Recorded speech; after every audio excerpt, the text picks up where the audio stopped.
మీకు eyebrow shape పర్ఫెక్ట్గా రావాలా అయితే మా సెలూన్కి వచ్చేయండి. ఎందుకంటే నేను ఛాలెంజ్ చేసి చెప్తున్నాను, మీ ఫేస్కి తగ్గట్టు నేను ఐబ్రోస్ చేసి చూపిస్తాను. అలాగైతేనే మీ దగ్గర మనీ తీసుకుంటాను, లేకపోతే ఫ్రీ ఐబ్రోస్ మీకు. సో ఇక్కడ చూడండి, నోస్ లెంత్ చూసుకుంటూ మనం గైడ్ లైన్ ఒకటి తీసుకొని చూడండి, మీకు ఎంత పర్ఫెక్ట్ షేపు. తిన ఐబ్రోస్ చాలా తిక్కుగా ఉంటాయి.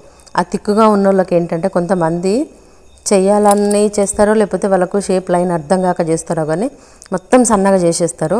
సో మీరు లాస్ట్ ఇప్పుడు లెఫ్ట్ సైడ్ ఉన్న ఐబ్రోస్కి ఇప్పుడు నేను చేసిన ఐబ్రోస్కి తేడా చూడండి మీరు. తన ఫేస్కి సెట్ అయ్యేటట్టు, అంటే తనకి చీక్స్ కొంచెం లావుగా ఉన్నాయి.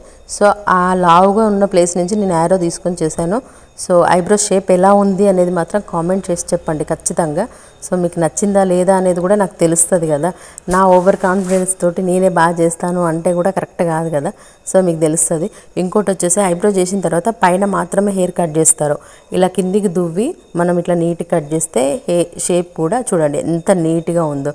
చెప్పండి మరి ఇంకెందుకు.